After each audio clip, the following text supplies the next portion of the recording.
I peed on my boss's car door handle to assert dominance in the corporate hierarchy, and he actually promoted me the next day. It wasn't a proud moment. It was a 2 a.m. moment, fueled by 3 warm beers and a motivational podcast that sounded like it was recorded by a drill sergeant who just discovered wolf packs. I was 3 years deep at Sterling & Finch, a financial analytics firm with all the personality of a gray cubicle wall. I'd been chasing a junior vice president role for 18 months, putting in 70-hour weeks, eating sad desk salads, and watching guys named Chad who used words like synergy, unironically, get the promotions I bled for. The podcast said you had to disrupt the power structure, to show the alpha you weren't a threat, but also not a subordinate. It was primal. It was stupid. And as I stood in the empty, echoing concrete of the executive parking garage, I committed the most primal, stupid act of my professional life against the gleaming chrome handle of Mr. Sterling's black Mercedes. The next morning was a walk of shame in slow motion. Every tick of the clock on my wall was a countdown to my termination. I put on my best suit, like a man dressing for his own funeral. The whole commute, I practiced my apology, a pathetic monologue that sounded less convincing each time I mumbled it under my breath. I imagined security guards waiting at my desk, a cardboard box already filled with my wilted desk plant and a single sad stapler. When I got to my cubicle, nothing happened.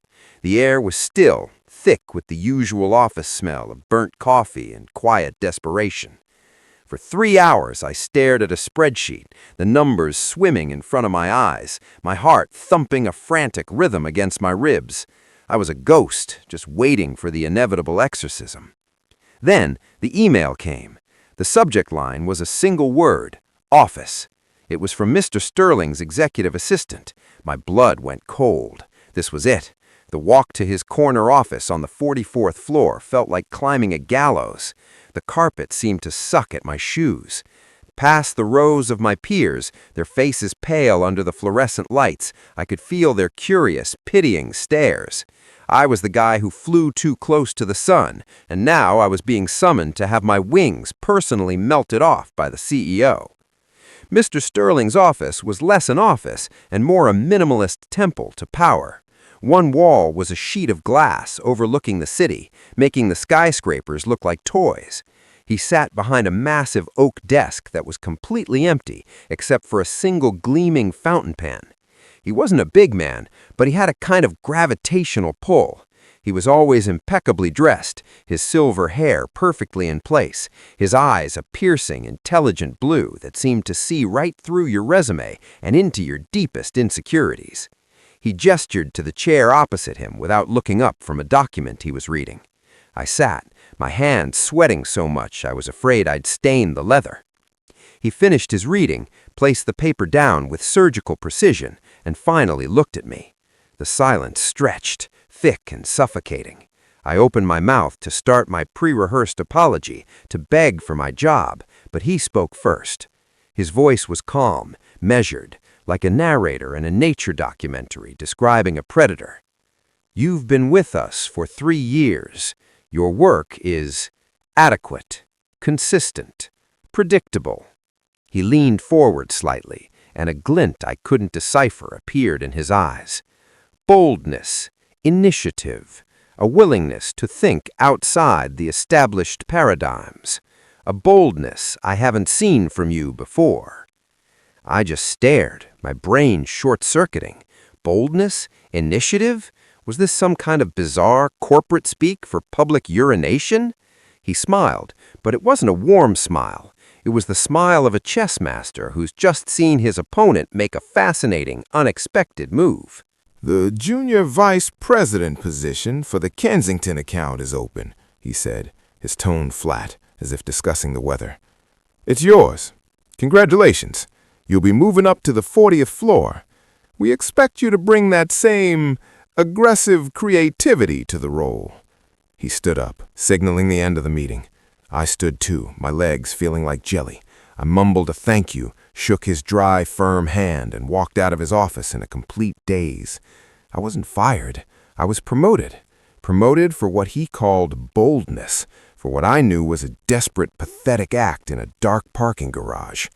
Back at my cubicle, staring at the promotion confirmation email, a new kind of fear, colder and deeper than the fear of being fired, began to settle in my gut. He knew. He had to know. And this wasn't a reward. This was something else entirely. The 40th floor wasn't just a different level. It was a different ecosystem. The air was thinner up here, the silence more profound.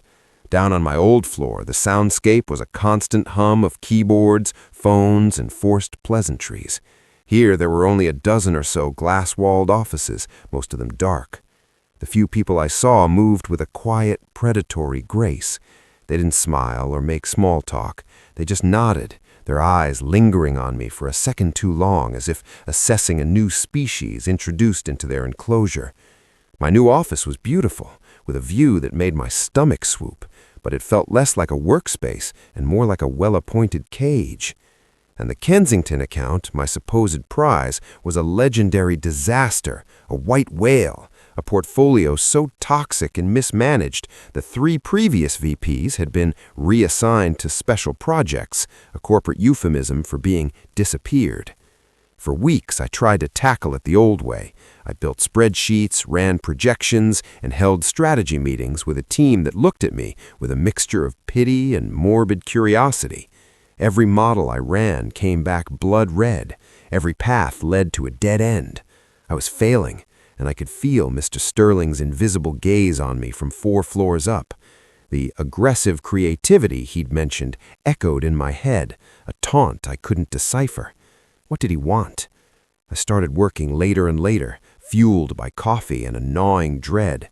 The fear of being fired had been replaced by the fear of not understanding the rules of a game I was now forced to play. This wasn't about numbers. This was a test, and I was flunking.